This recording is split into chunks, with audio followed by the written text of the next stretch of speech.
नमस्कार जय जगन्नाथ मो स्मरणिका आपण मन को स्वागत जनाउछि आपनक निज चैनल गृहिणी को।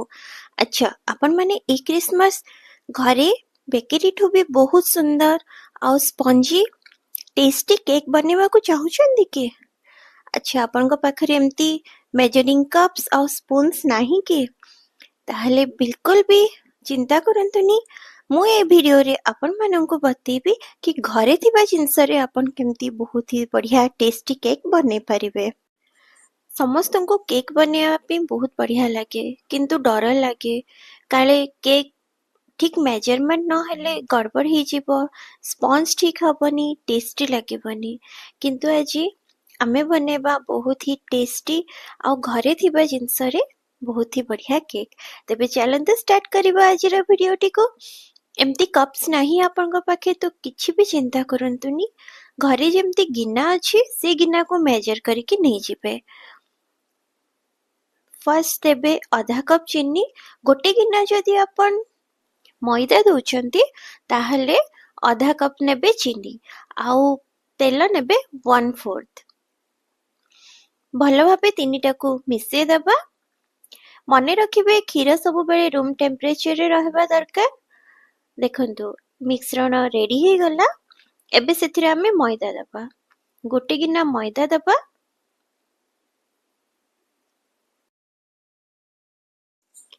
गोटे गिना मैदा रे गोटे टीस्पून ही लागिबो बेकिंग पाउडर। टीस्पून माने आम घरे जो मीडियम साइज रो चम्मच अछि सेथिरे गोटे टीस्पून। तापरे जिवो सोडा, बेकिंग सोडा सेटा होची 1/4 टीस्पून।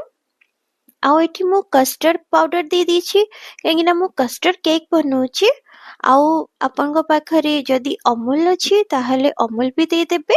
जदि अमूल नाही ताहले बहुत ही बढ़िया ट्रिक टे क्षीरर सर मु प्रथमे पकेइथिली आपन को देखैथिली ना, तो क्षीरर सर देके बनेबे बहुत टेस्टी लागिबो। तो एठी हमें देसी जुगाड़ बनेबा। कढ़ाई रे गोटे स्टैंड देके देसी ओवन हमर रेडी हे गला। एबे मिश्रण रे दे दबा विनेगर गोटे टीस्पून। जदि दही देबे ताहले विनेगर देबेनी, जदि दही देबेनी ताहले विनेगर देबे। देखंदु केक मोल्ड रेडी हे गला। आपण को गोटे कंसारी किंबा फ्लैट डेक्ची रे भी बने पारिबे। आकु स्लो फ्लेम रे बनेबे।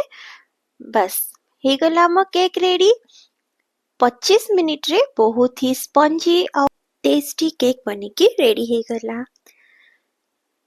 किए कहि पारिबे आमे ए केक को घरे बनैछे बोली। केते सुंदर जालीदार हिची देखंतु आउ बहुत टेस्टी भी हिची।